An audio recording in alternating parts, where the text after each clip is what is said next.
Bonjour à toutes et à tous, c'est Bart et je suis ravi de vous accueillir pour ce nouvel épisode du podcast Extraterrien, le podcast qui interviewe des sportifs hors du commun. Le but de ce podcast est de vous partager leurs secrets, leur vie et d'en apprendre beaucoup plus sur eux afin d'en tirer un maximum de conseils. Donc si vous aimez le sport, l'aventure, le développement personnel ou que vous aimez simplement vous inspirer de personnalités remarquables, alors ce podcast est fait pour vous. Juste avant de commencer, j'ai quelques messages à vous faire passer. Si c'est la première fois que vous écoutez le podcast, je vous remercie d'être arrivé jusqu'ici. D'ailleurs, je vous recommande l'épisode avec Mathieu Torder qui a traversé l'Antarctique à seulement 27 ans. D'autre part, si vous ne le savez pas, j'ai beaucoup d'ambition avec ce podcast et je souhaite aller chercher des sportifs de plus en plus incroyables.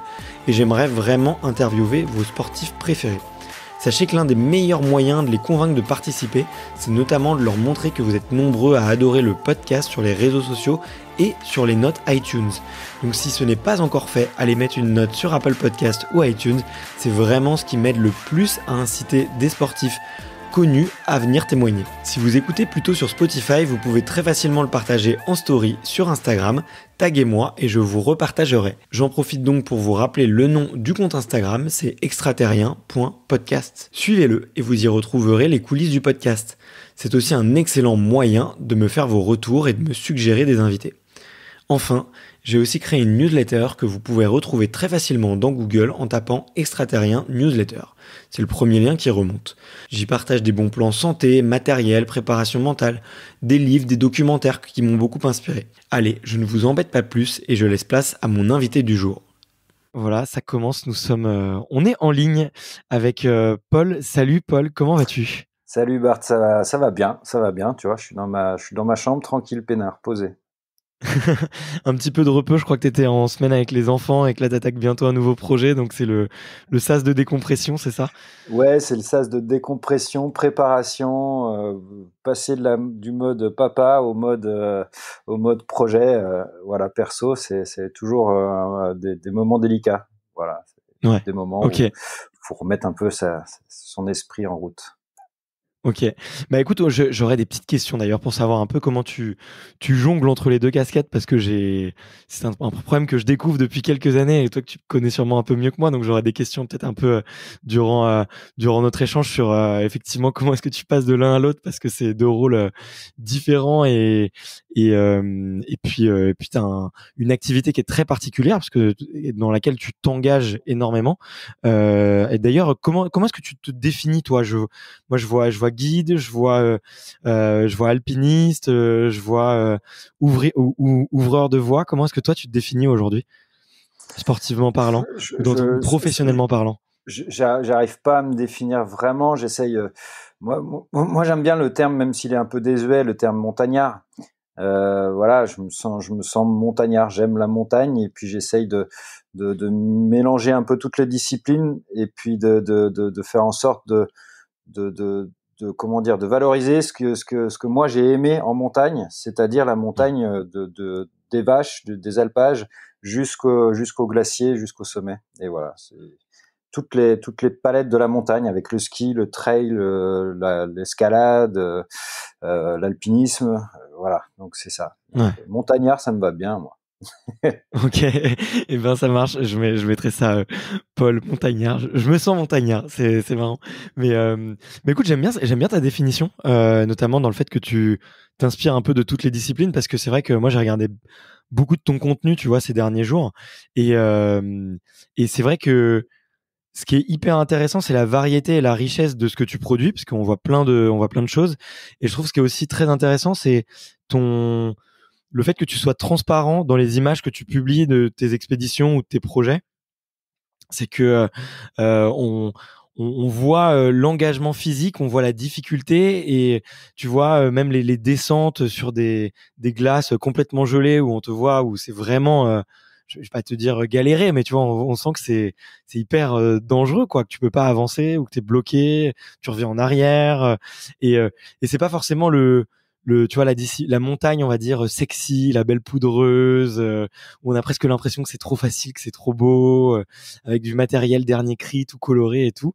Il y a un côté authentique, je trouve, dans ce que tu produis, et du coup le terme quand tu me parles de montagne comme ça, j'y crois vraiment.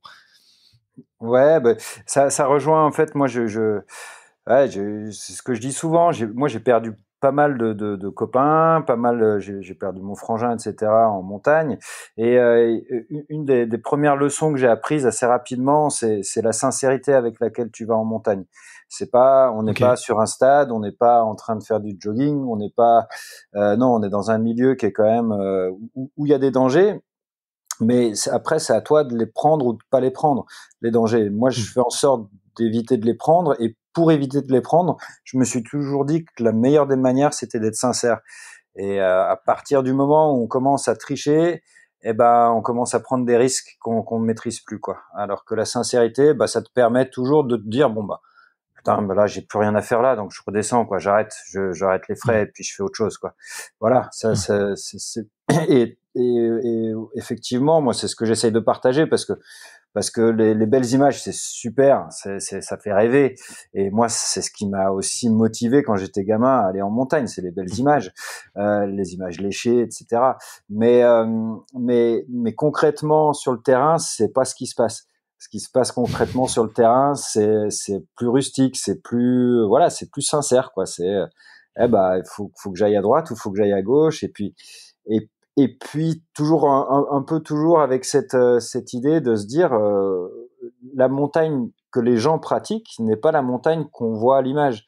La montagne que les gens Ouais. pratiquent, c'est ils ouvrent une carte ou un topo et ils vont faire leur randonnée, mais ils la préparent avec leur sac à dos. Ils ont personne qui sont là, qui les attendent au ravitaillement. Ils ont personne dans l'hélico pour au cas où il y a un souci, etc. Alors que les belles images qu'on voit, souvent il y a toute une équipe derrière qui permet de Mm. faire de la belle image. Donc moi, mon objectif, c'est pas forcément, voilà, je me dis pas, c'est pas bien, la belle image n'est pas bien. Non, c'est, ça fait partie de ce qui procure du rêve pour aller en montagne. Et moi, ce que j'essaie de proposer, c'est cette sincérité, c'est cette authenticité qu'on est très nombreux à vivre, hein. Chacun à Ouais, son bien niveau. sûr.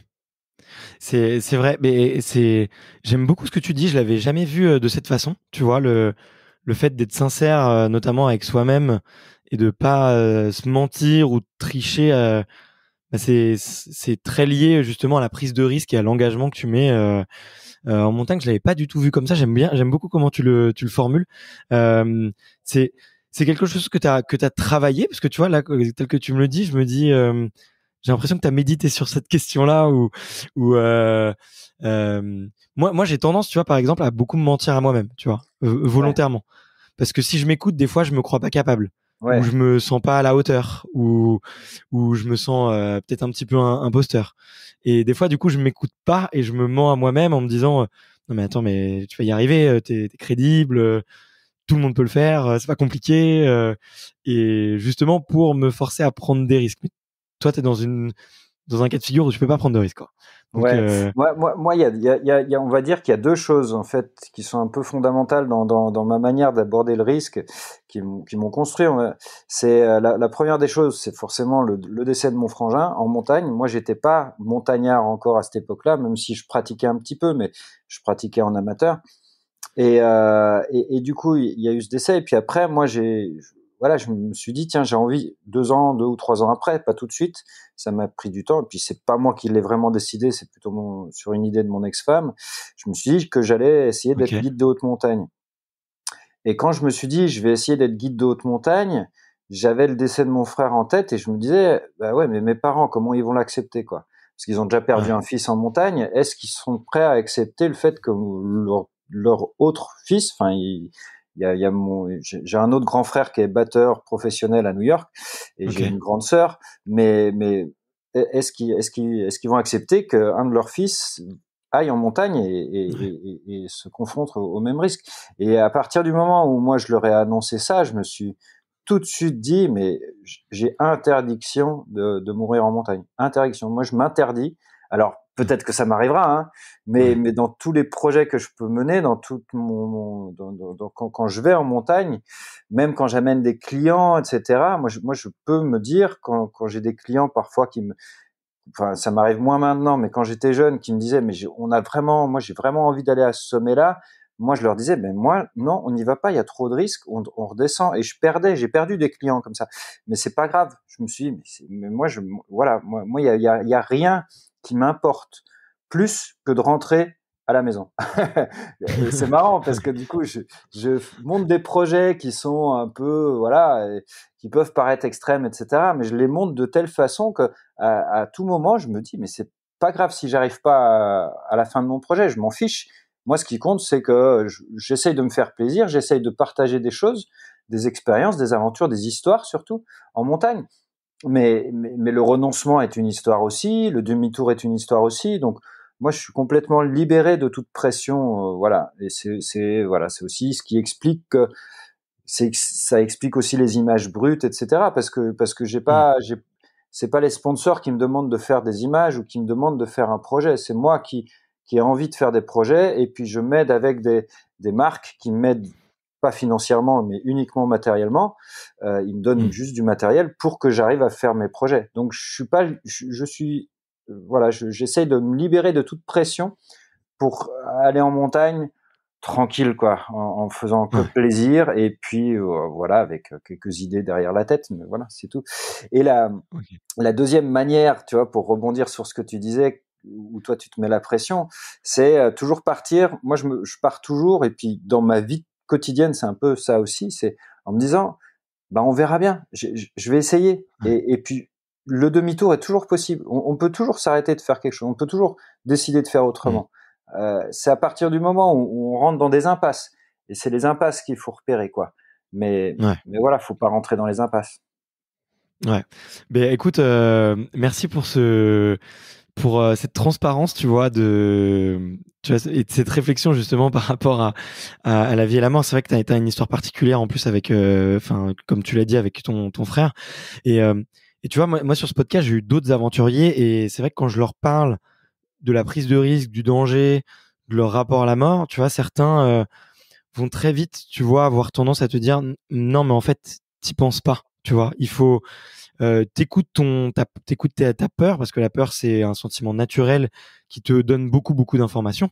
Si ta peur c'est que t'es pas habitué à faire cette chose-là et que du coup tu dois augmenter ta concentration, ça te met en état de stress, ça te met plus alerte, mais tu écoutes pas forcément enfin mais t'essayes d'oublier un peu comment dire enfin certains, j'avais l'impression, en tout cas en les écoutant, qu'ils essayaient vraiment d'oublier, tu vois, la pire conséquence possible, tu vois, et qui est effectivement la perte de la vie, tu vois.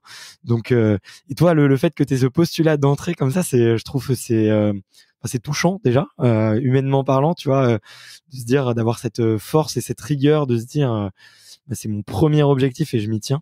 Euh, et c'est vachement inspirant. Enfin, c'est vachement inspirant. Je trouve que ça détonne un peu peut-être avec ce que disent certains qui vont peut-être aller chercher un peu plus de sensations et qui peuvent se dire bon bah si ça arrive ça arrive et puis voilà quoi. Ouais. Mais en tout cas c'est passionnant. Ouais, oui, moi, je rebondis hein, sur ce que tu dis Ouais, à chaque fois vas-y, permets-toi. parce que moi il y a quelque chose, les gens ils sont toujours surpris quand je dis ça, mais je le pense et puis j'ai beau le retourner dans ma tête très fréquemment, j'ai tendance à dire mais moi j'ai jamais Ouais. peur. Et pourquoi j'ai jamais, pourquoi, alors je me pose la question, je dis, mais pourquoi moi j'ai pas ce sentiment-là? Alors si tu vois, les peurs que j'ai, c'est quand je risque rien. Par exemple, en escalade, Ouais. quand je suis avec des pitons, donc des spits, et que je suis 2 mètres au-dessus avec une corde qui tient 2 tonnes, le spit il tient 2 tonnes, quelqu'un qui assure derrière, et ben je suis 2 mètres au-dessus du spit, et ben là j'ai peur. Là j'ai peur, alors que je risque rien. Et quand je suis dans Ouais. mes pentes ou si je tombe, je meurs, j'ai pas du tout peur. J'ai pas du tout peur parce que je me suis préparé. Enfin, j'ai fait toute une démarche qui fait que je suis bien là et puis que je me dis, mais je peux toujours faire autrement. Donc en fait, j'ai plutôt peur de ce que je maîtrise peu. Hmm. Et c'est vrai qu'en escalade, là, ça fait quelques années que je grimpe moins. Quand j'étais jeune, je grimpais beaucoup. J'avais beaucoup moins peur de tomber dans mon baudrier. Là, quand je Ouais. pratique moins, bah forcément, j'ai un peu peur. Donc, si je me remets à pratiquer, bah j'aurais moins peur et je pourrais y aller. Mais voilà, on a souvent, et puis voilà, c'est comment dire, c'est un peu bête de dire ça. On a peur de ce qu'on connaît pas. On a peur de ce qu'on ne connaît pas. Et en montagne, il y a plein de choses qu'on ne connaît pas. Il y a plein de choses qu'on ne connaît pas. Et alors, soit on essaye d'essayer d'être curieux et puis de rentrer dans cette curiosité pour essayer de mieux les comprendre, mieux voir ce qui peut fonctionner, mieux anticiper les choses. Par exemple, moi, ça m'intéresse pas d'aller faire de la montagne quand il fait gros mauvais temps. C'est vraiment. Alors, je sais que j'ai des collègues qui aiment ça, qui aiment se mettre dans ces situations un peu dangereuses, un peu, etc. Et je peux le comprendre, mais moi, je l'aime pas. Moi, quand je vais faire un projet, moi, il faut qu'il fasse grand beau ou très beau, quoi. Même si parfois je me fais surprendre, forcément. Mais quand je me fais surprendre, généralement, je fais demi-tour, quoi. Mais j'aime, voilà, moi, je fais de la montagne quand il fait grand beau, quand tout va bien, et puis quand le seul élément à gérer, c'est mes décisions et mon physique. Et puis tous les autres paramètres sont à peu près maîtrisés, quoi. Voilà. Ouais. Bah justement, j'aimerais bien qu'on parle de un petit peu de préparation. Notamment, tu as mentionné tout à l'heure tes partenaires au niveau du matériel et bon, on a été mis en relation par Noémie de Sunto d'ailleurs qu'on embrasse et qu'on remercie parce que c'est donc Sunto, la marque de montre connectée, je crois, qui t'accompagne et qui fait du super bon boulot d'ailleurs. Moi, j'aimerais savoir un petit peu comment tu te prépares, quel matériel tu as besoin du coup pour venir, pour préparer une expédition comme ça. Et comment est-ce que du coup tu vas peut-être anticiper les dangers, anticiper les prises de risques. Est-ce que tu as aussi au-delà du matériel, tu vois, j'imagine peut-être un petit travail de visualisation ou même tu vois que ça soit de visualisation les yeux fermés, un peu prépa mentale où tu te vois descendre, mais ça peut être aussi tout simplement en regardant une carte ou en regardant une photo. Je crois que tu aimes bien regarder des photos avant une ascension ou une descente. Est-ce que tu pourrais nous expliquer un petit peu les différents, on va dire les différents piliers de la préparation d'un projet. Je pense donc du matériel un peu à la logistique, en même peut-être le physique aussi. Enfin, dis-nous un peu tout sur comment est-ce que tu te prépares. Ouais, je vais essayer d'être d'être assez clair. Mais on La a le temps, hein, première, t'inquiète. la première des choses pour préparer un projet, il faut déjà avoir le projet. Et Ouais, rien que ça, ça va faire beaucoup de travail, quoi. C'est une grande, ça va constituer une grande part du travail parce que pour moi, la motivation pour un projet, elle est essentielle. C'est-à-dire qu'il va falloir, une fois que j'ai une idée, je me dis: «Est-ce que j'ai vraiment envie de faire ça? Ou est-ce que je préférerais pas faire autre chose?» Puis déjà, je mesure, voilà, l'intérêt que j'ai moi personnellement à faire ce projet. Je vais pas faire des projets qui me correspondent pas ou des projets.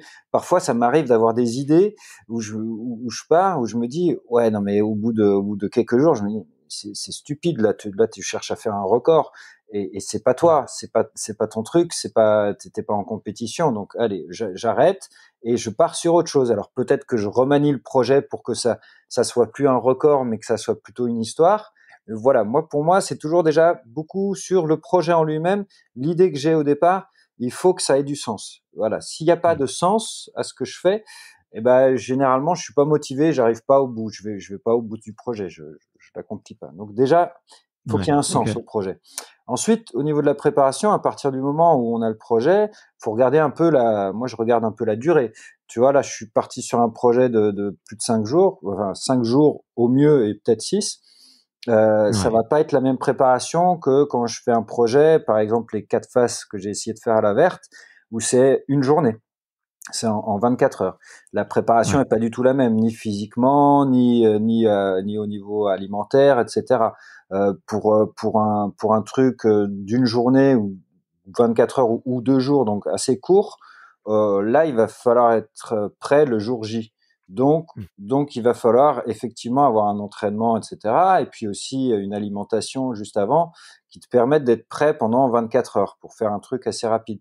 Sur un projet à plus long terme, ouais, il y a moins besoin de s'embêter avec l'alimentation parce que elle va ouais, peut-être être importante sur la première journée, mais le quatrième jour, si on est crevé, on est crevé. Et tu as mm, beau manier l'alimentation dans tous les sens, sur un projet sur 5 jours comme ça, voilà, l'incidence, elle va être au départ, mais au bout de 3-4 jours, tu auras beau faire ce que tu veux, tu n'y arriveras pas à gérer 5 jours d'effort. Ouais. Donc, il faut plutôt se laisser aller et puis se dire, bon, on va gérer ça au fur et à mesure. Donc voilà, il y a une notion, donc, intention du projet, qu'est-ce que je veux en faire. Ensuite, il y a quelle durée.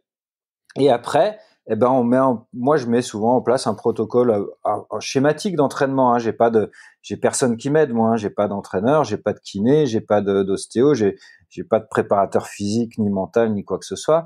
Donc moi, je fais ça un peu en regardant un peu sur Internet ce qui se fait un peu ailleurs. Souvent, mes projets, ils sont très décalés, donc il n'y a pas de référence. Donc, je pioche un peu sur différents sports, le trail, ça peut être aussi parfois l'escalade, ça peut être le ski avec des copains comme Vivian, je regarde un peu ce qu'il fait, Vivian Bruchet qui est skieur de pentraide, je regarde un peu ce qu'il fait comme préparation lui aussi avant, et je pioche des idées à droite à gauche comme ça pour me monter un projet. Donc généralement c'est un gros bloc physique assez tôt pour avoir un foncier qui va durer longtemps. Ensuite, faut gérer, faut aussi gérer le boulot. Hein. Moi, je suis guide de haute montagne, c'est mon boulot. Moi, je suis pas athlète, je suis guide de haute montagne. Athlète, c'est une occupation parce que je gagne pas ma vie avec ça. Donc, je gère le boulot et puis pendant le boulot, qu'est-ce que je fais? Est-ce que je m'entraîne en plus du travail ou est-ce que je me repose plutôt? Alors voilà, ça va dépendre des projets. Là, sur le projet que j'ai en tête pour après-demain, là, sur 5 jours, la farandole des écrins, comme c'est un projet long, je me suis dit non, je vais pas faire plus d'entraînement. Je vais juste essayer d'être un peu régulier et puis voilà, mais je vais pas me faire des gros entraînements comme je peux faire pour les 4 faces à l'aiguille verte ou d'autres projets que je peux avoir qui sont plus courts, où là je me fais vraiment des gros blocs d'entraînement parce que voilà, je peux me reposer avant, enfin je peux gérer ça différemment. Donc voilà. Donc préparation physique. Et ça c'est la prépa physique. Qu'est-ce que j'ai dit d'autre? Après à plus courte échéance, quand le projet arrive, il va falloir se poser la question sur le matos, sur quel matériel je vais emporter, de quoi j'ai besoin, etc., en fonction du type de projet. Est-ce que je mets des amis dans la boucle qui vont m'aider ou pas? Ça dépend aussi de la nature du projet. Là, pour la farandole des écrins, moi, mon idée, c'est vraiment d'être en autonomie. Donc il y a personne qui va me faire des ravitaillements. Je pense que voilà. Mais il y a d'autres projets où j'ai été aidé. Pour les 4 phases de la verte, j'ai été aidé parce que c'était un projet qui n'était pas jouable sans l'aide de personnes à droite à gauche pour du matos ou pour de la bouffe, etc. Donc il y a un aspect logistique à voir. Et puis voilà, après tu pars sur le projet, quoi. Et pour finir là, au niveau de la préparation mentale, moi, à partir du moment où mon projet au départ, il est bien, il correspond à ce que je veux, j'ai pas de préparation mentale spécifique parce que c'est quelque chose qui va me porter et si comme il y a du sens dans ce que je vais faire, je vais être bien dedans, quoi. Je vais être à l'aise avec ça. Tu l'as dit, moi, tu vois, je m'intéresse beaucoup à la préparation mentale. Tu vois, j'ai même le petit projet de devenir préparateur mental moi-même. Et donc, je lis beaucoup de livres sur le sujet. Et c'est marrant parce que tu dis que tu n'en fais pas vraiment. Mais en fait, quand tu as expliqué toutes les étapes de ton projet, il y avait plein de fondamentaux de la préparation mentale. Tu vois, trouver une réelle motivation et trouver du sens à son projet et trouver du sens et associer en tout cas un sens profond, une motivation profonde à un objectif, c'est le pilier numéro 1 de la préparation mentale, tu vois. Oui, bien sûr. Tu vois, donc donc quand tu le dis, en fait, finalement, ça fait vachement sens. Et puis ensuite, tu as parlé effectivement de protocole et de préparation. Et pareil, le fait, tu vois, de vraiment avoir décortiqué toutes les étapes d'un projet de préparation, parce que tu l'as quand même plutôt bien fait là, sur cet exercice que je t'impose, ça montre là aussi, tu vois qu'il y a un travail psychologique sur ok, bah comment est-ce que j'arrive à l'objectif et enfin bon, on pourrait en parler pendant des heures, mais tu vois, c'est marrant parce que je rencontre, tu vois, de temps en temps des athlètes, des aventuriers, qui me disent non, moi je fais pas trop de préparation mentale et en fait, c'est quand tu creuses, il y a de manière indirecte, ils en font, tu vois, parce que Oui, ils ont, mais sans s'en rendre compte quoi, donc c'est assez fascinant. ouais, Mais ouais, ouais, ouais, ouais. Oui, oui, mais tu vois, quand je rebondis moi sur ce que j'ai dit tout au début, je pense qu'à partir du moment où tu as de la sincérité et de l'authenticité dans ton projet, en fait, ouais, c'est pour ça qu'on parle pas. Enfin, moi, je parle pas de préparation mentale, même si je suis bien conscient qu'elle y est. Je veux dire, effectivement, si j'ai pas les protocoles, si je le prépare pas bien mon projet, bah, je vais pas y arriver. Donc, c'est de la ouais, préparation mentale aussi. Je veux dire, faire un sac comme il faut là pour le projet dans 2 jours.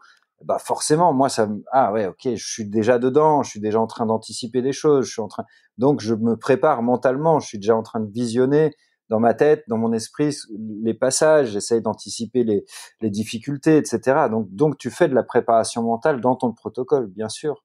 Euh, ouais, mais, mais, mais, mais je pense que on n'en parle pas, c'est pas évident parce que à la base, eh ben, on a envie de le faire, quoi. Donc, on se force pas. Je pense que voilà, moi, l'idée de la préparation mentale, je pense on peut l'anticiper, comme tu dis, tu vois, c'est voilà, tu as un projet, ok, ben je t'écoute. Et c'est quoi ton projet et comment tu le sens? Là, tu peux anticiper un peu, mais à partir du moment où il est authentique et sincère, je pense qu'après ça devrait se faire naturellement la préparation mentale. Mais bon, bien voilà. sûr, bien sûr, bien sûr. Et et, et par hasard, tu vois, sur un peu le les routines, est-ce que toi, tu as des routines, tu vois, dans tes préparations ou même, je sais pas, juste avant de partir sur un projet, est-ce que tu vois, est-ce qu'il y a alors tu vois, ça peut être des routines un peu parfois comment superstitieuse, mais est-ce que tu as aussi des routines peut-être, je sais pas, un peu même techniques, tu vois, je pense à aller farter ses skis, vérifier que enfin recharger la montre, tu vois, est-ce que tu as des routines un peu que tu as conscientisées un peu comme ça? Je pense que j'en ai, mais je les ai pas conscientisés. Je les ai pas Ouais. conscientisés. Mes projets, ils sont tellement différents les uns des autres, la plupart du temps, que j'ai du mal à rentrer dans des routines. Après, Mmh. effectivement, la recharge montre, téléphone, parce que moi j'ai la carto sur mon téléphone, j'ai de la Ouais. cartographie sur le téléphone, donc ça c'est des choses que j'ai tendance à mettre en avant et que je sais qu'il faut pas que j'oublie, parce que si j'oublie ça, je pars même pas, quoi. Ouais. Alors après, comment j'utilise, faut faire attention aussi, hein, donc le téléphone c'est important pour les secours et pour la carte que j'ai dessus, même si j'ai à peu près tout dans la tête généralement quand j'y vais avant. Et la montre, moi, pour moi, c'est un outil, c'est pas un moyen. C'est un outil qui me permet d'avoir des références, savoir où j'en suis. Par exemple, même Mmh. en pentraid, même quand je fais des trucs en pentraid où on se dit, bah, il y a pas besoin de connaître l'horaire. Bah, si, parce que l'état de mon avancée vers le haut me permet de savoir si je suis fatigué ou si je suis pas fatigué, parce que parfois on le ressent pas, mais on va à 2 à l'heure. Et si je monte à 2 à l'heure, ça veut dire que la descente, ça va être long, et ça veut dire que le soleil, peut-être il va chauffer la neige et que je pourrai plus redescendre. Donc la montre, c'est Ouais. vraiment, moi je l'utilise vraiment comme un outil.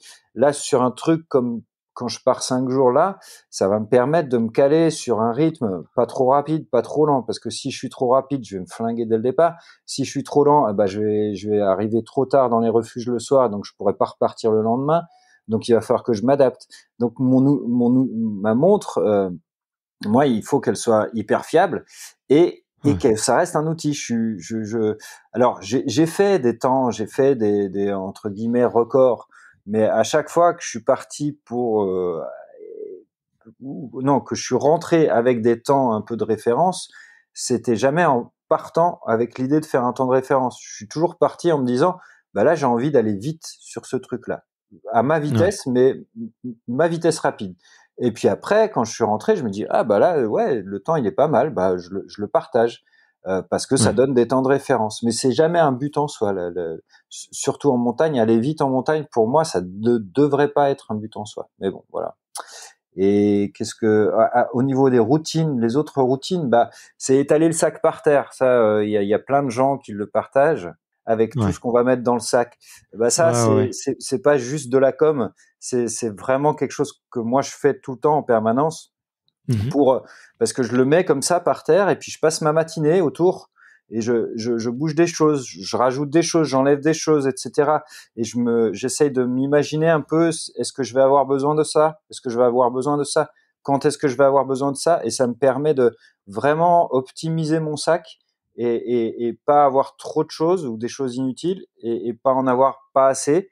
Donc Ouais. vraiment voilà. Et ça c'est vraiment ça c'est oui c'est clairement ça, c'est un rituel, surtout sur des projets très longs. Après, des Mm. projets à la journée en pentraide, peut-être que tu le fais une fois au départ et après tu sais ce que tu vas prendre.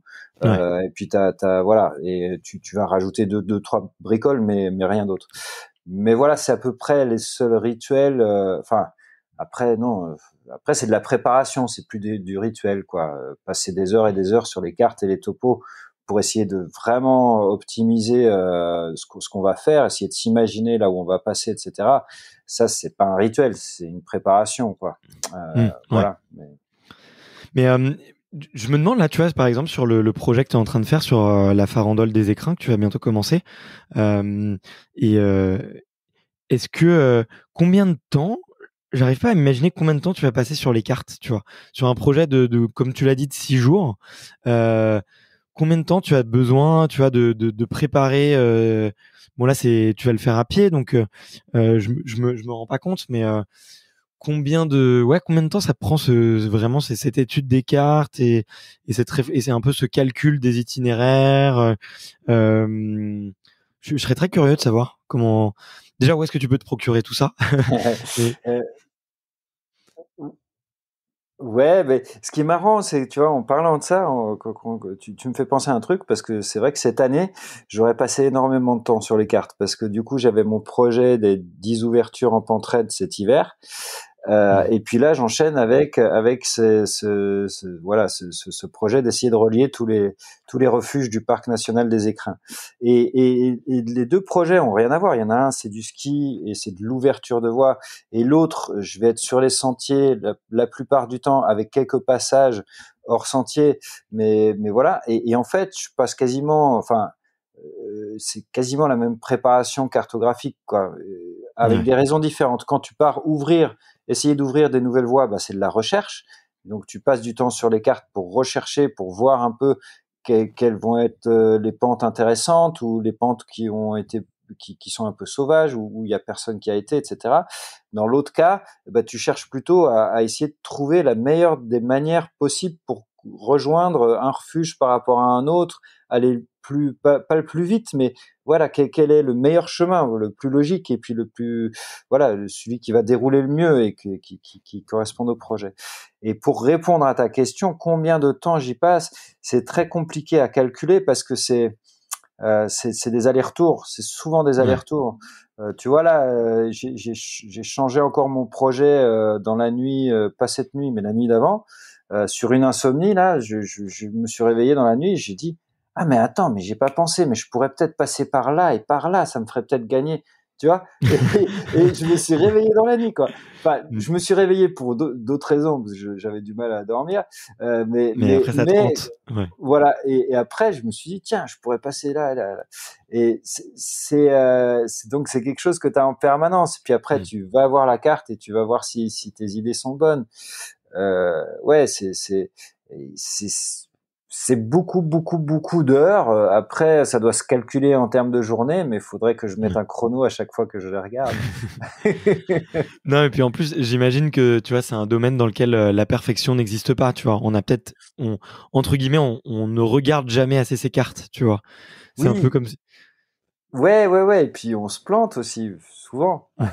parce une carte, c'est quand même voilà une projection schématisée de la réalité. Donc parfois on s'imagine pouvoir passer alors que ça passe pas, ou inversement. Et donc voilà. Mais c'est vrai que ouais, pour moi c'est la base. Tiens si on veut enchaîner sur mon enfance, moi c'est un des premiers trucs que mon père a pu m'apprendre, c'était à lire une carte, quoi. Et Ouais. ouais, et puis en montagne, ouais. Et du coup, ouais, c'est vrai que là, pareil, là, je suis parti en bivouac en début de semaine là, avec mes enfants, et puis la semaine dernière, donc là, enfin, juste avant de partir, je me suis pris la tête pendant 3 jours pour trouver l'endroit où j'allais pouvoir planter la tente, loin d'un sentier pour pas être embêté par les gens. En même temps, il fallait pas que ça soit dans une zone naturelle, etc.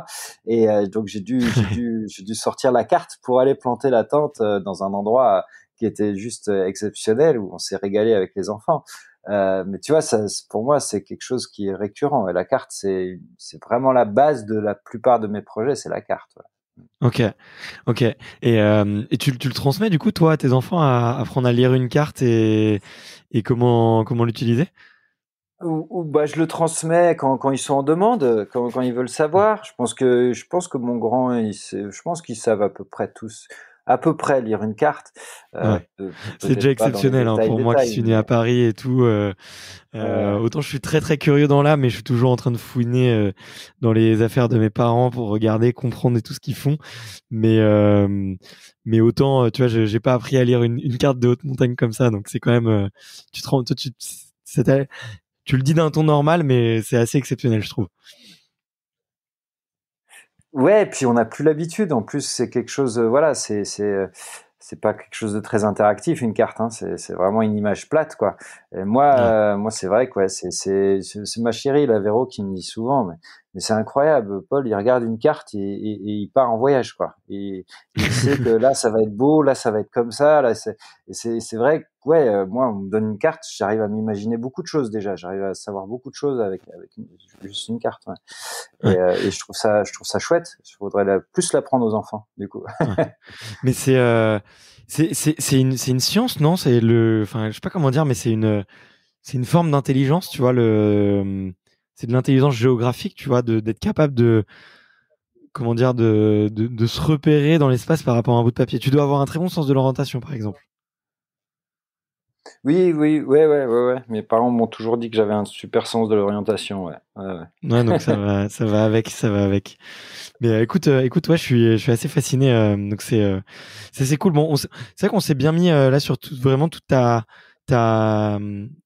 la préparation et tout. Et c'est vrai qu'on a un peu, on n'a pas trop abordé ton enfance. Est-ce que je sais pas, tes parents ou tu disais que ton père du coup t'apprends à lire une carte. Ils étaient déjà, c'est déjà des montagnards. Eux, ils avaient déjà une culture je sais pas, ouais. de l'aventure ou de l'expédition qui était assez développée. Ouais, c'est marrant parce que du coup, on va rebondir sur la définition qu'on a pu avoir sur comment un peu qui j'étais. Effectivement, tiens, je repense à mes parents. Je pense qu'ils ils sont toujours d'ailleurs montagnards dans l'âme. Mon père, il a fait par exemple l'aiguille verte dans les années 60 avec un guide. Et ils étaient aux Pays-Bas. Hein, mes deux parents sont Ouais. néerlandais. Moi, je suis néerlandais aussi. Donc ils partaient en vacances dans les Alpes et ils partaient en vacances en montagne la plupart du temps. Et du coup voilà, mon père il a appris avec des guides à faire de la montagne et avec des copains aussi un petit peu. Mais bon, c'était voilà comme la plupart des gens qui font un peu de montagne quoi. C'est voilà. Et ma mère aussi a fait quelques sommets. Et ils sont tombés, je pense ils sont tombés amoureux des montagnes en règle générale. Donc ce qui était très marrant quand nous on y allait quand on était petits. Donc moi ouais c'était un an avant que je naisse ou un an après je sais plus. Ils ont acheté avec mon oncle et ma tante un petit chalet en Suisse pour y passer les vacances quoi. Donc nous la plupart du temps on allait en vacances là l'hiver et l'été. On y passait pas mal de temps. Et les fondamentaux de mon père c'était bah tiens voilà tes premières chaussures de montagne c'est les chaussures en cuir, apprends à les cirer, tu vois. Mais c'était pas Mm. c'était pas du tout comme à l'armée hein. Mon père était très cool hein. C'était pas du tout l'armée mais voilà, si tu veux aller en montagne tu prends soin de tes chaussures. Puis après tu fais attention à ton matériel, à ce que tu prends, etc. Donc il m'a il m'a appris un peu, je pense, mon père, à avoir ces protocoles que j'ai encore Mmh. maintenant, tu vois, ces petits Ouais. protocoles. Alors c'est vrai que j'en rigole parce que hier on était en train de descendre d'un sommet avec mes enfants et puis moi je courais devant et puis mes enfants ils me suivaient en courant et moi mon père il m'a toujours dit on court pas en montagne, on court jamais en montagne et moi ça me fait rire maintenant parce que moi je fais tout l'inverse mais bon c'était une autre époque donc ouais à l'époque Ouais. il fallait pas courir en montagne. Ouais, ouais, c'est vrai que mais c'était moins. On va dire qu'il y a deux écoles quoi. Effectivement, ma mère dit toujours il faut pas courir en montagne, on prend pas de risque, c'est dangereux, on a un sac sur le dos. Euh, mais bon, elle est plus du côté randonnée et escalade plutôt que trail quoi. Donc, mais je peux comprendre les deux points de vue. Ouais, moi, je pense que ce qui a beaucoup changé, c'est les secours, hein. C'est qu'à l'époque où mon père a appris la montagne, Ah s'il se ouais. cassait quelque chose, même sur un sentier de randonnée, il n'y avait pas d'hélico, il n'y avait pas de téléphone portable, donc tu pouvais pas, il fallait que tu te démerdes par toi-même. Et rien que de se tordre une cheville, voilà, sur un col, ça pouvait être problématique.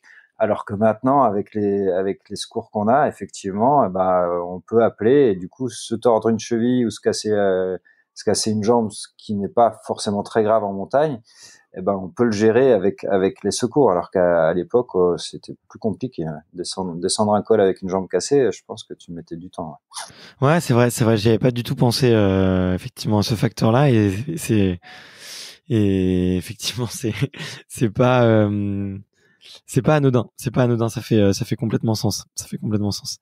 Et euh, et toi, je crois, il me semble le premier sport que t'as sur lequel on va dire t'es vraiment engagé, c'est vraiment du coup c'est vraiment l'escalade à proprement parler. ouais. Ouais, c'était l'escalade, puis l'escalade sportive, quoi. Ouais. C'était vers mes Et 11 ans. tes En fait, parents en faisaient? pardon? Tes parents en faisaient? Enfin, Pardon? Ouais, ils en faisaient un petit peu, mais c'était eux, ils faisaient de l'escalade pour aller en montagne, donc on grimpait des rochers avec la corde autour de la taille.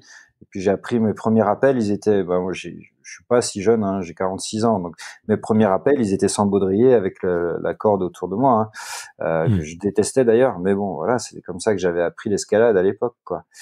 Donc c'était l'escalade montagne. Et puis après, bah je me suis beaucoup cherché, j'étais très sportif quand j'étais petit, j'aimais vraiment beaucoup ça. Et donc je me suis cherché dans les différents sports qu'on pouvait avoir quand on est gamin en banlieue parisienne, hein. Hmm. Donc c'était du basket, c'était du tennis, c'était de la natation, je sais pas quoi, j'ai fait pas mal de trucs, quoi.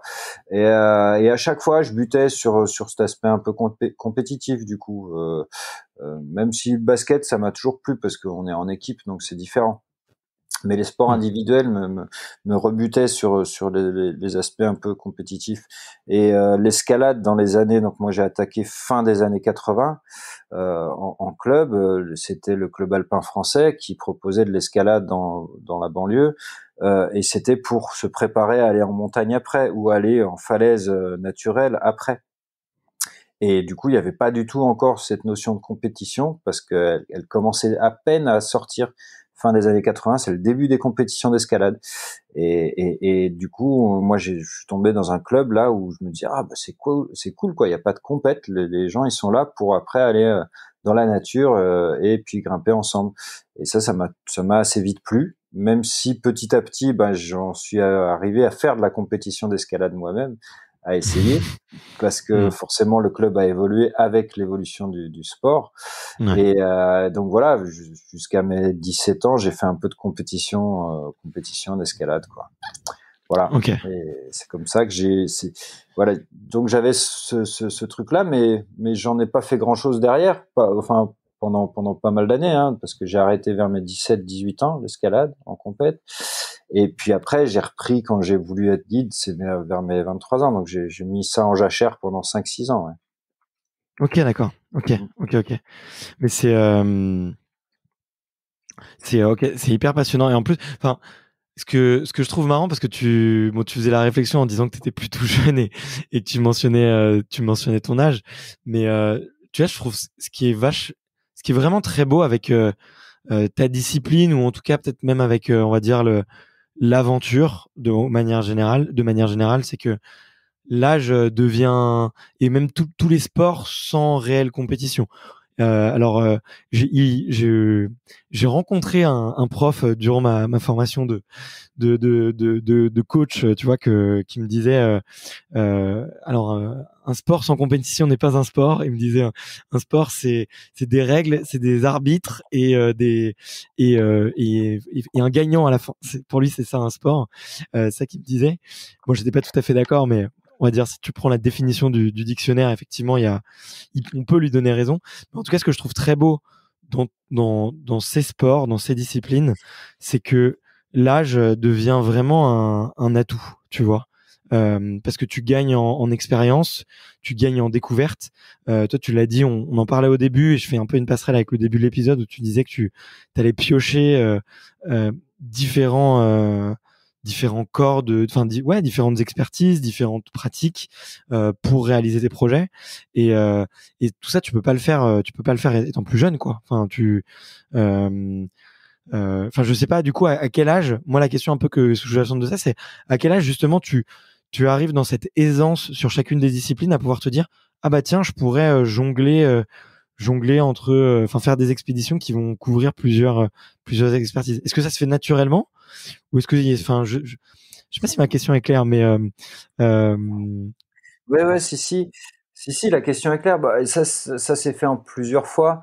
Il y a déjà, quand j'ai décidé d'essayer d'être guide de haute montagne, quand je me suis balancé là-dedans, je me suis très vite posé la question, savoir est-ce que j'ai suffisamment de billes pour m'y lancer, parce qu'on s'y lance pas comme ça dans cette formation.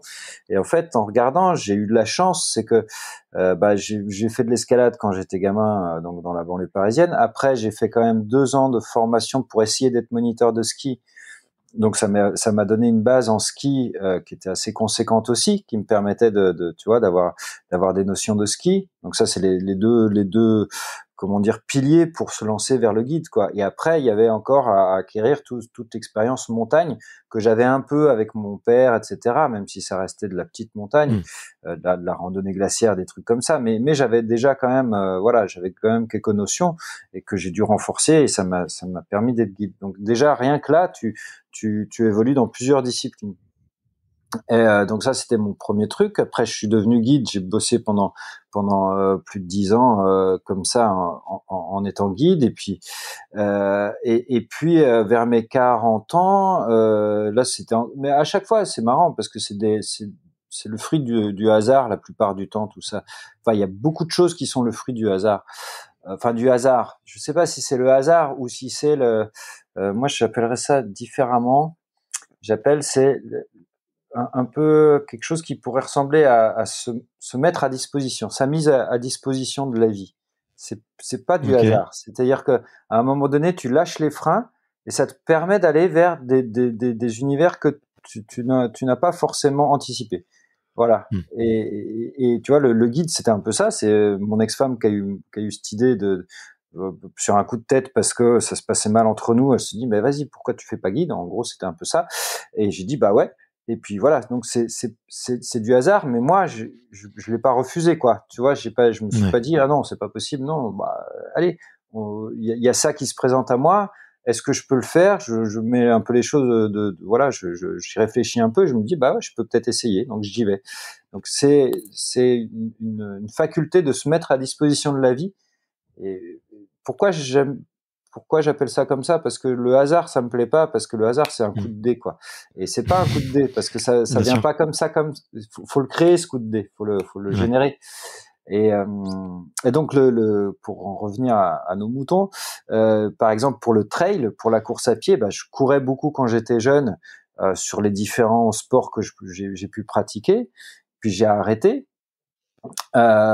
Et puis j'ai arrêté pendant plus de 20 ans, hein, en gros de mes 20 ans à mes 40 ans. J'ai quasiment pas couru. Et vers mes 40 ans, il y a ma chérie qui, elle, courait, Véro, là, ma femme, qui un jour, elle part s'acheter des nouvelles baskets et elle me dit, viens, je vais acheter des nouvelles baskets, viens avec moi. Et puis je traîne dans les rayons et puis elle me dit, moi j'ai envie d'aller courir après là, tu viendrais pas avec moi? Je lui dis bah oui, mais j'ai pas de chaussures. Et puis là, je regarde un peu les chaussures, et puis, ah bah tiens, ouais, il y a une paire de chaussures, je vais la tester, je vais la prendre, je la prends. Et donc elle m'équipe, et puis j'ai été courir avec elle, et puis là je me suis dit ah mais putain, mais c'est chouette quoi, ça fait du bien de courir, ça faisait 20 ans que j'avais pas vraiment couru. Je dis ah ouais, c'est cool. Et puis c'est comme ça que j'ai repris la course à pied à 40 ans quoi, Ouais, vers mes 40 ans. Tu vois, donc ouais. c'est voilà, se mettre à disposition de ce qui arrive dans la vie. Et, et je sais pas pourquoi on parlait de ça. Non, non, mais si justement tu vois, de comment tu passes d'une discipline à une autre et comment est-ce que Ouais, ouais, comment est-ce que t'apprends et comment est-ce que tu ajoutes des cordes à ton arc.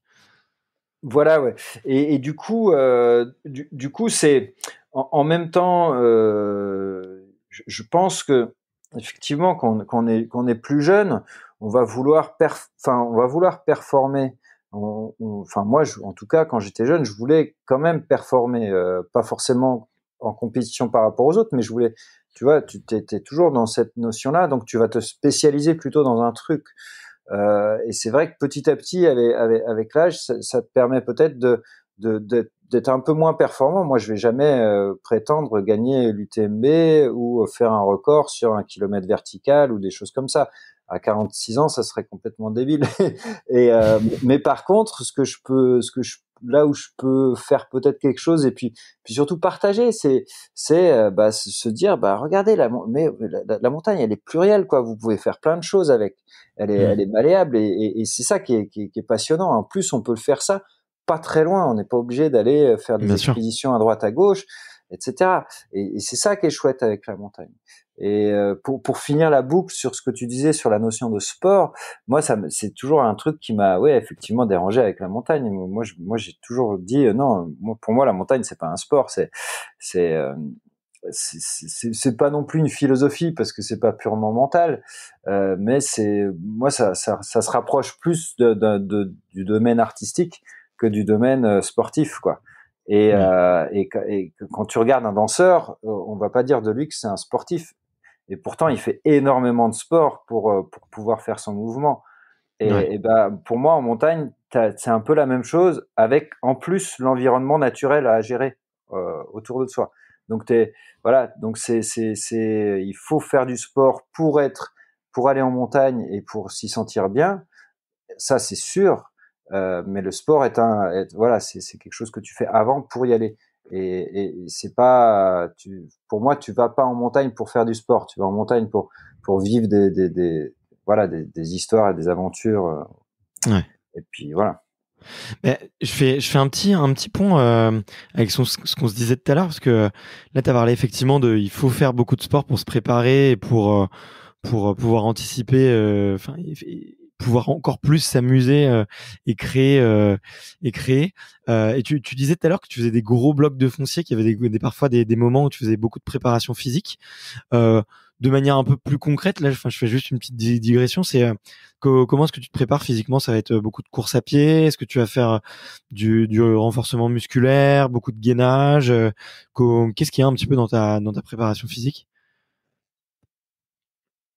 Ouais, bon, ça varie vraiment assez fréquemment pour pas, enfin, tu vois, moi je m'ennuie très vite dans mes entraînements s'ils sont trop réguliers, donc ça varie. Mais la base c'est de la course à pied, ouais. Course à pied. Quand je parle de course à pied, c'est pas vraiment du trail parce que autour de chez moi, si je pourrais prendre la voiture pour aller faire du trail à 1 demi-heure de la maison, mais maintenant depuis 2 ans maintenant, j'évite de prendre la voiture pour moins polluer et pour aller m'entraîner. Donc je pars de chez moi, et là c'est plutôt des Ouais. collines, donc ça ressemble plus à du cross que du trail. Tu vois, Ok. j'arrive quand même parfois dans les grosses journées à faire 1 000 mètres de dénivelé, mais voilà.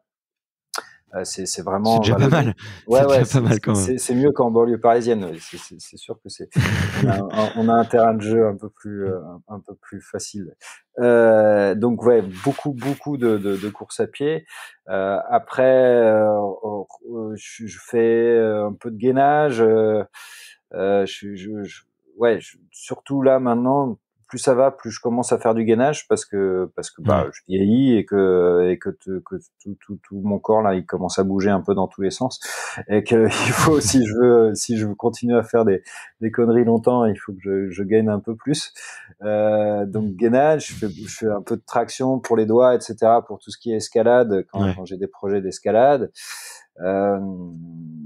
Et puis voilà quoi, hein, ça reste assez basique quoi. Bah c'est déjà non mais c'est déjà bien, tu vois. En vrai, la meilleure préparation physique dans un sport ou dans une discipline, c'est de pratiquer au plus sa discipline. Si tu fais en plus de la préparation physique, c'est une cerise sur le gâteau, tu vois. C'est un luxe ou enfin comment dire. C'est vraiment être consciencieux déjà, donc c'est top. Mais ok, mais c'est du coup je vois quand même que tu as un bon petit programme. J'étais un peu curieux de savoir, et tu as mentionné peut-être l'âge et le corps qui change. Comment est-ce que tu te vois toi évoluer? Comment est-ce que tu te vois dans 10 ans? Où est-ce que quelle pratique, quel projet tu te vois avoir fait? Est-ce que tu penses que tu seras toujours aussi performant entre guillemets? Est-ce que tu pourras dire, faire autant de conneries comme tu le dis? J'en sais rien. Moi, je vais te dire une de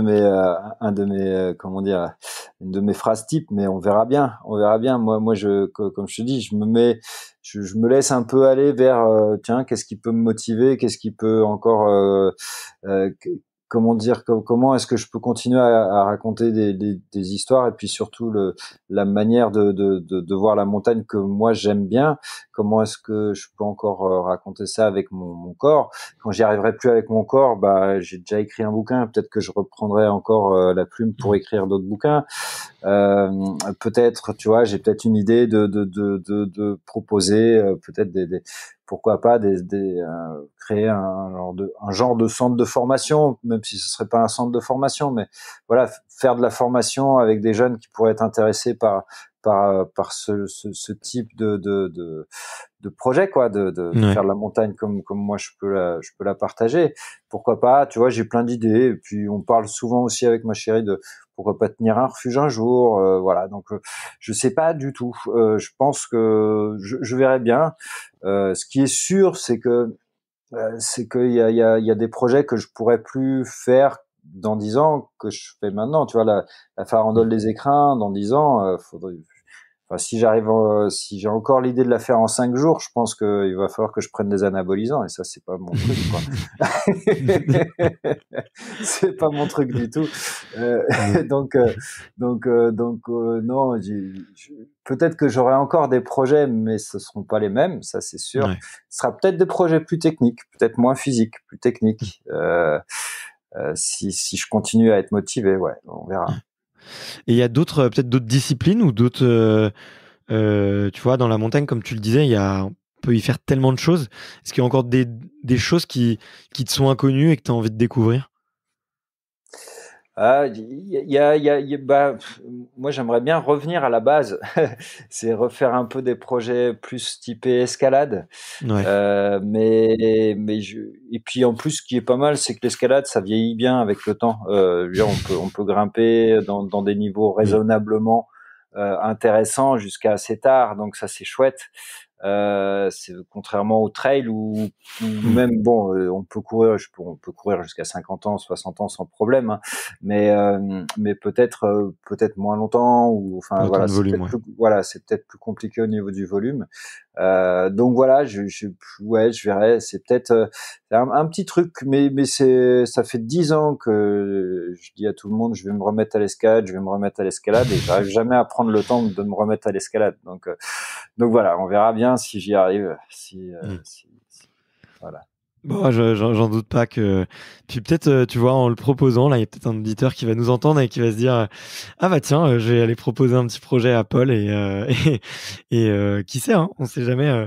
Moi, je sais qu'une fois, j'avais proposé à des auditeurs de faire un raid, et plusieurs avaient contacté pour qu'on le fasse. Bon, manque de bol, il y avait eu le confinement juste après, donc ça avait un peu tué dans l'œuf les projets. Mais là, faudrait que je me remette à regarder un petit peu ce qu'il y a à droite à gauche.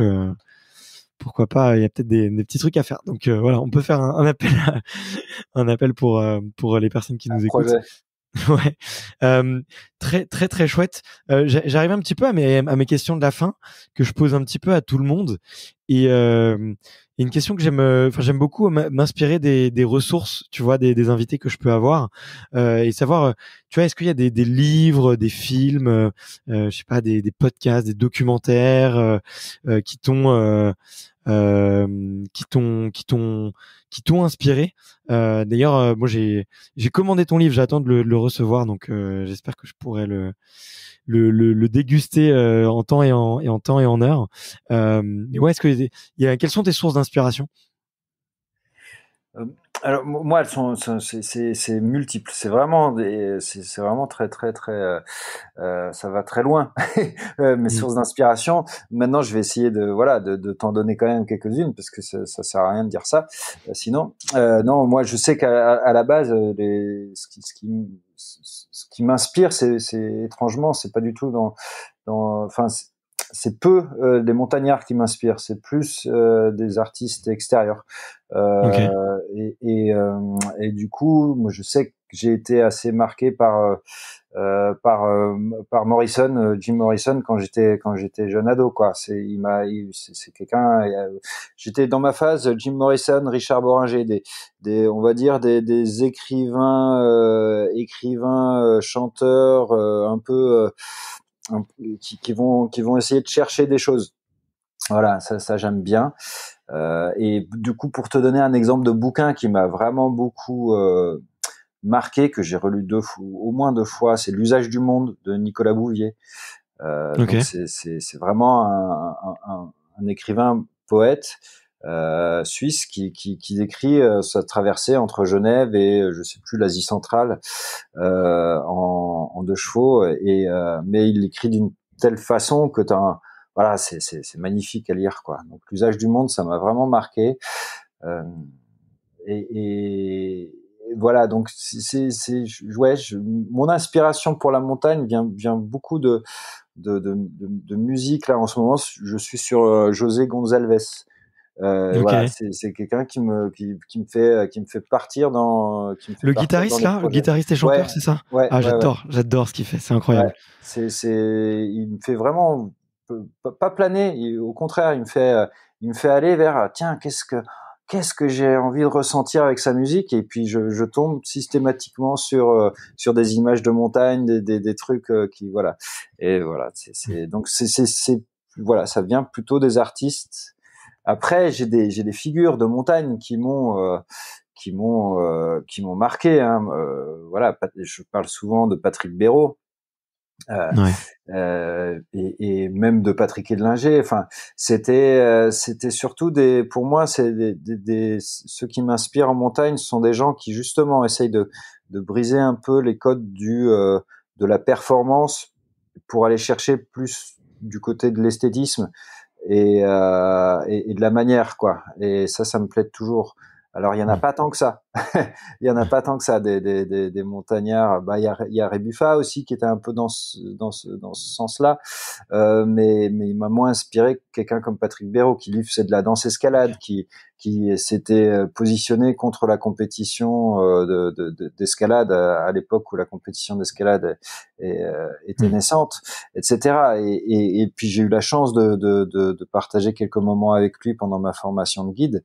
Et voilà, donc voilà, c'est vraiment, voilà, ça reste ma référence montagne, ça reste ce Patrick Béraud, ouais.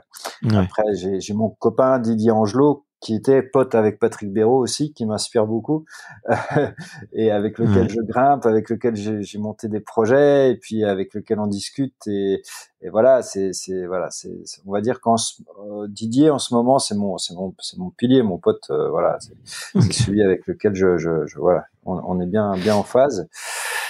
Voilà, c'est tout. Bah, c'est déjà, non, mais c'est déjà beaucoup. Et peut-être petite question justement sur la relation que tu peux avoir avec Didier. Est-ce que même quand tu prépares un projet, on va dire solo entre guillemets, est-ce que tu vas lui confronter, essayer de le faire, le challenger un peu, j'imagine. C'est important d'avoir, selon toi, tu vois, un binôme avec qui justement pas forcément se tirer vers le haut. Je pense que tirer vers le haut, c'est la métaphore qu'on peut faire le plus, mais en tout cas s'enrichir d'une relation où justement, tu vois, il y a du répondant et puis et t'en sors grandi, quoi. Ah bah, avec Didier, pas du tout. Non, avec Didier, notre relation, elle est purement amicale si moi je lui parle de mes projets, lui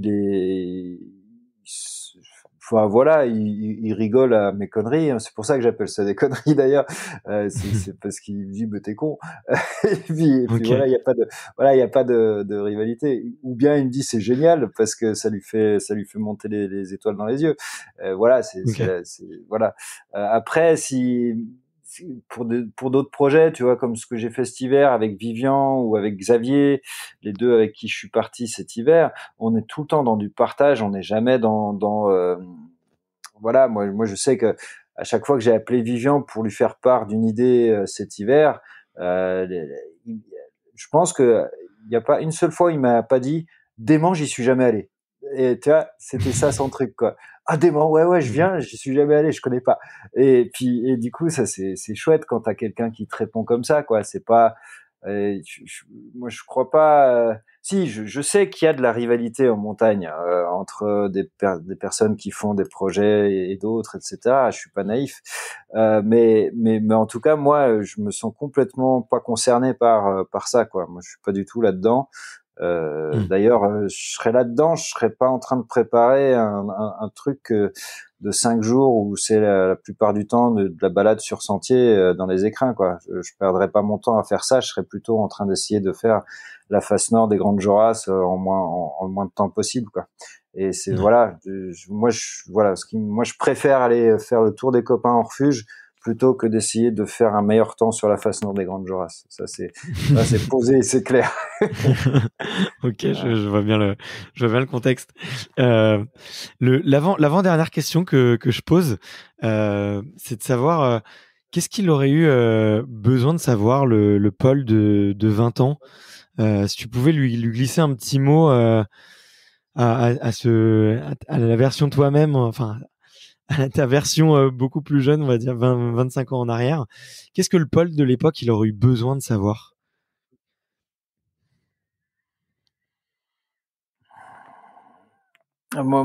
Franchement, je me sens. C'est délicat de répondre à ça parce que je me sens tellement bien dans ma vie actuelle que j'ai l'impression d'avoir eu la chance d'avoir de m'être laissé aller à faire ce qu'il fallait, quoi. Enfin, ce qu'il Ouais. fallait. Voilà, j'ai eu des moments super durs à partir de mes 20 ans, vraiment très Ouais. durs. Mais ça m'a pas empêché. Au contraire, je pense que je les aurais pas eu, j'en serais pas là. Et Hmm. du coup, je pense que le meilleur conseil que j'aurais à donner au Paul Bonhomme qui avait 20 ans, ce serait un grand silence. Ça serait un grand silence. Et puis Hmm. surtout, vis ce que tu as à vivre. Essaye de euh, prendre tout le bonheur du monde, quoi. Même dans les moments les plus difficiles, il y a toujours quelque chose. Il y a toujours quelque chose. Il faut toujours y croire, quoi. Hmm. Faut toujours être. Ouais, moi, je me définis facilement comme quelqu'un d'utopiste, idéaliste, naïf, avec avec une naïveté, comment dire, un peu peut-être un peu forcée dans le sens où il faut rester naïf pour apprécier pour aller de l'avant, en fait. Ouais. Si on croit pas que les gens, si on voit tout en noir, eh ben on n'arrivera pas bien loin, quoi. Si on croit pas un minimum en l'humanité et en nos capacités si on n'a pas un minimum confiance dans l'autre, etc., ou en soi-même, ben on n'arrive pas à avancer. Donc faut être légèrement un peu naïf aussi pour ça, parce que sinon on n'y arrive pas. Donc voilà.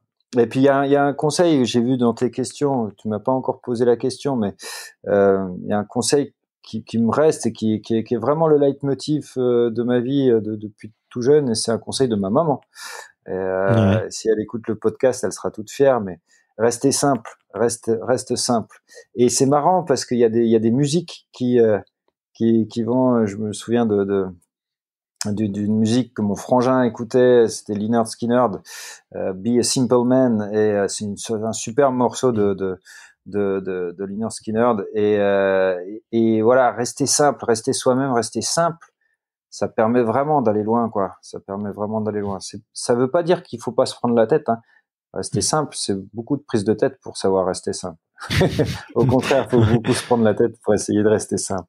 Mais faut vraiment, je pense que c'est important, ça, ne pas essayer d'être quelqu'un d'autre, quoi. Ouais. Ok.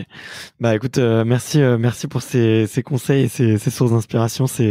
Moi, ça me parle beaucoup. Et effectivement, c'est très compliqué de rester simple. Effectivement.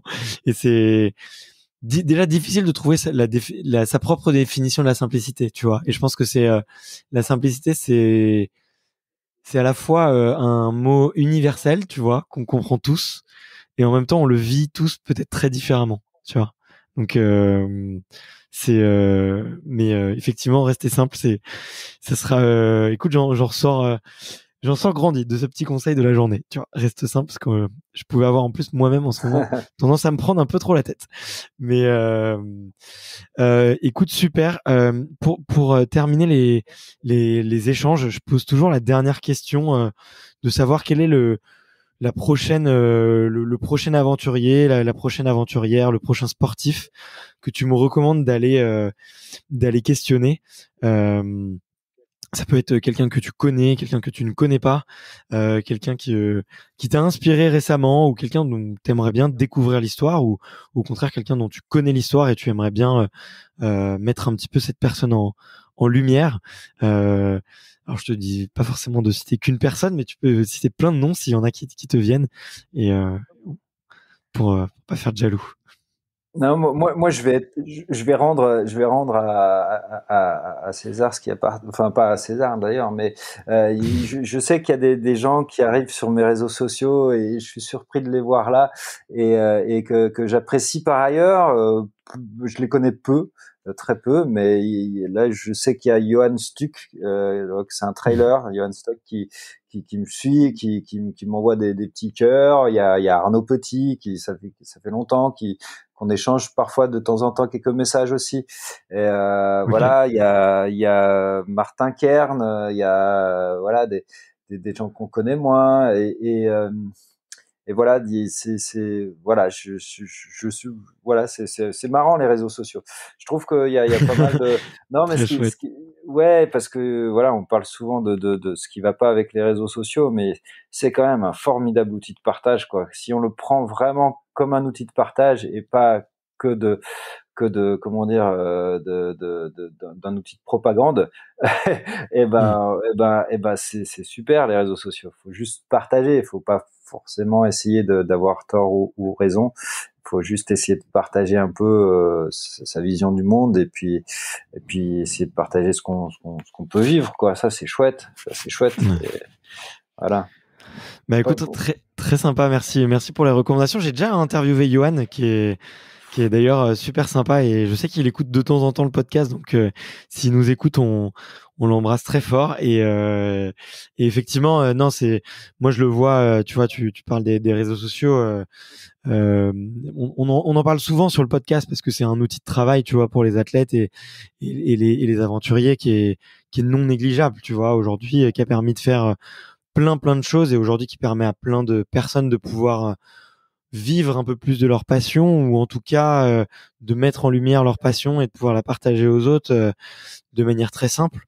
Donc c'est quand même, ça a quand même beaucoup d'avantages, et c'est vrai que tu fais bien de le mentionner. On cite souvent les mauvais côtés, mais il y a aussi de bons côtés, et c'est à chacun de faire aussi sa part des choses, et à chacun d'en faire bon usage, hein. Tu vois, comme on dit, le pistolet, quoi. C'est qu'est-ce que tu fais d'un pistolet? Est-ce que c'est juste pour protéger et peut-être montrer de la réassurance, ou pour aller défendre des gens qui valent la peine d'être défendus, ou est-ce que c'est au contraire pour aller faire du mal?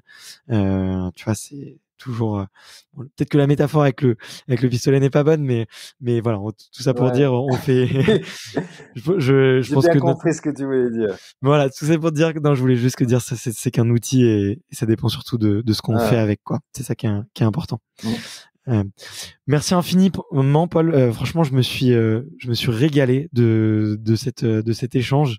Tu m'as fait voyager avec toi. Je m'imaginais, tu vois, en train de descendre à skier avec toi ou avec le piolet dans le dos et d'essayer de gravir quelques crêtes.